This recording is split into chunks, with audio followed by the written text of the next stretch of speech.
In George R.R. Martin's book, The World of Ice and Fire, a character named Septon Barth discusses several legends explaining the origins of dragons. In this video, I'm sharing all 4 theories with full details. You will find specific books and chapters containing these references in the description. Let's dive in. The people of Valyria claim that dragons emerged from the 14 Flames, a group of volcanoes in Valyria. Before dragons appeared, the Valyrians were just sheep herders. When they acquired dragons, they became powerful and wealthy. People from Qarth believe dragons came from a second moon, which got too close to the sun. They claim the sun heated this moon so much that it cracked like an egg, and 1 million dragons emerged. Other stories suggest dragons originated from places called the Shadowlands beyond Asshai and the islands of the Jade Sea. Tales from Asshai say that an unknown group of people were the first to train dragons. They also brought dragons to Valyria, taught the Valyrians what they knew, and then vanished. My favorite theory, which Barth proposed himself, is that people in Valyria, called blood mages, created dragons by combining 2 other animals, wyverns and fireworms. These animals might have lived in the 14 Flames. Fireworms are creatures that live underground, tunneling through rock and stone. They don't have wings but can breathe fire and may be related to dragons. Old tales say they lived in the 14 Flames volcanoes before dragons appeared. They start out small but can grow to huge sizes and are unfriendly to humans.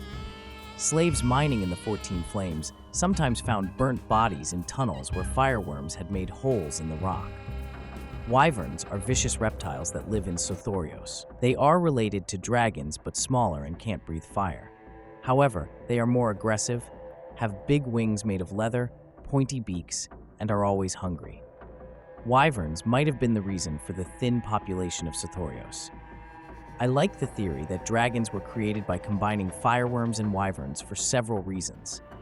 First, it's the only origin story hinted at in the show's opening credits, which depict ancient Valyrians using blood magic to bond with dragon-like creatures. 2 ancient Valyrians are shown, one playing with a dragon-like creature and the other spilling blood from a dagger, supposedly using blood magic to create a bond between dragon and human. Second, it parallels modern genetic engineering. Old Valyria seems to have been an advanced civilization capable of combining species to make dragons and even modifying their own DNA. This could explain the Valyrians' heat resistance, distinctive purple eyes and silver-white hair, and unique ability to bond with and ride dragons. Valyrians also reportedly performed unnatural experiments on people in their colony of Gogosos, attempting to combine them with different species. Third, this theory elegantly explains the occasional dragon-like stillbirths in the Targaryen family, with features like scales, tails, and wings. The books mention several malformed Targaryen stillbirths with draconic traits. Maegor Targaryen had 3 dragon-like children, one eyeless with wings, one legless and with both male and female anatomy, and one with no eyes. Rhaenyra and Daemon's daughter Visenya II had a hole in her chest and a scaly tail, and Daenerys and Drogo's son Rhaego was born scaled, blind, and with leathery wings. Not all maesters agree with Barth's blood magic theory, though. In the same book, Maester Vanyon's Against the Unnatural argues dragons existed in Westeros before Valyria rose, challenging the idea they were created through Valyrian blood magic or unnatural experiments. A very interesting theory that I read is that it was actually the people of Asshai who first created dragons through blood magic, then taught Valyrians their arts. Another theory goes even further and says that Asshai used genetic modification to engineer the Valyrians as a race that could control the dragons they had created. In the time period of the show, we see that Targaryens were the only Valyrian family with dragons to survive the Doom. There are Velaryons who also have Valyrian blood and have intermarried with Targaryens.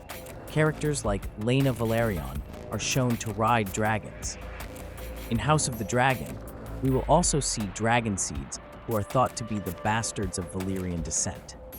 Among these dragon seeds, one particularly interesting example in the books is a woman named Nettles. Her appearance is described to be different from Valyrians, and her method of taming her dragon is also very different from any other dragon rider in the books.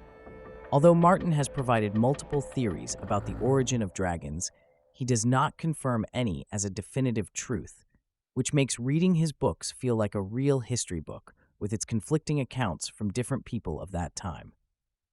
If you liked the video, consider subscribing. I've got some really exciting videos planned on life in Old Valyria, which I am sure you will love. Thanks for watching, and have an amazing day.